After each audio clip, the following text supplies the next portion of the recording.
Assalamu alaikum viewers, I am Hina Mehjabeen. I hope you all will be fine. As you know, midterm papers of fall 2023 हो रहे हैं और students अपने papers different platforms पर share करें और वहाँ से कलेक्ट करके मैं अपने चैनल पर अपलोड कर रही हूँ, क्योंकि बहुत सारे स्टूडेंट्स की रिक्वेस्ट आई थी कि जैसे पहले अपलोड करती थी आप पेपर्स वैसे अपलोड करें लेटेस्ट। सो टुडेज़ पेपर शेयर करने से पहले अगर आप मेरे चैनल पर न्यू हैं देन प्लीज़ मेरे चैनल को सब्सक्राइब कर दें, बेल आइकन को क्लिक करना मत भूलिएगा ताकि upcoming lectures, different assignments, quizzes and papers के नोटिफिकेशंस आप तक पहुंच जाएं।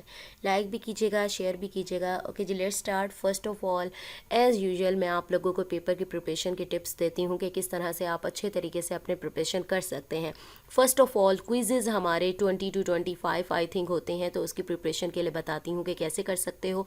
आपने करने हैं लेटेस्ट क्विजेज़। अब लेटेस्ट क्विजेज़ का क्या मतलब है, किसी भी सब्जेक्ट की बात करें, मोस्टली जो सब्जेक्ट्स होते हैं उनका जो मिड टर्म है उससे पहले क्विज़ 1 और क्विज़ 2 हो जाता है, तो आपने एक तो अपने वाला क्विज़ करना है, सेकेंडली डिफरेंट चैनल्स या डिफरेंट वेबसाइट्स, आई थिंक आजकल तो यूट्यूब चैनल्स पर डिफरेंट सब्जेक्ट्स के क्विजेज़ अपलोडेड होते हैं, तो वहाँ से आप लोगों ने देखने हैं। समटाइम्स वहाँ आंसर गलत भी बताया जा रहा होता है, तो आप साथ साथ मैच भी कर लीजिएगा अगर आपके पास टाइम हो तो, ठीक है। तो यानी आपके पास बहुत सारी कलेक्शन हो जाएगी क्विज़ेज़ की, तो आपके ज़्यादातर क्विज़ेज़ जो एग्ज़ाम में आने वाले हैं वो सेम ही हो जाते हैं, ठीक है। क्विज़ की प्रिपरेशन हो गई। जो सब्जेक्टिव पेपर होता है उसकी कैसे प्रिपरेशन करनी है, आप हैंड आउट्स तो देख ही रहे होंगे, लेकिन आपने क्या करना है उसके लिए MCQs के लिए भी पास्ट पेपर आप यूज़ कर सकते हैं। सब्जेक्टिव का जो है पोर्शन वो आप पास्ट पेपर से आइडिया ले सकते हैं कि किस टाइप के क्वेश्चंस पूछे जा सकते हैं, या फिर अगर उसके पास्ट पेपर, क्योंकि बहुत सारे सब्जेक्ट्स ऐसे हैं कि उनके जो हैंड आउट्स हैं या लेक्चर्स हैं, वीडियो लेक्चर्स भी चेंज हुए हैं और बाकी जो पास्ट पेपर्स अवेलेबल हैं वो 10-10 साल 15-15 साल पुराने हैं, तो प्रॉब्लम होती है। तो उसके लिए क्या करेंगे, MCQs से ही आपको आइडिया मिल जाएगा कि कौन से क्वेश्चन ऐसे पूछे जाते हैं, ठीक है। शॉर्ट में लॉन्ग में भी ऐसे ही पूछे जा रहे होते हैं क्वेश्चन।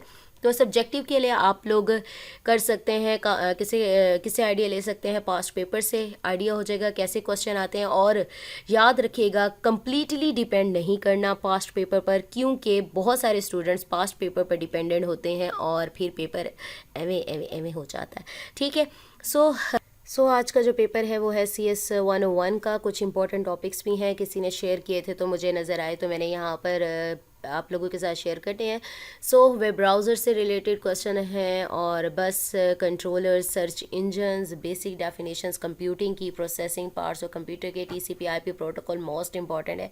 अगर आप लोगों की लेयर्स इसकी गिवन है तो वो भी अच्छे तरीके से कीजिएगा। हेक्साडेसिमल नोटेशंस के बारे में, बाइनरी नोटेशन टूल्स, कॉम्प्लीमेंट है।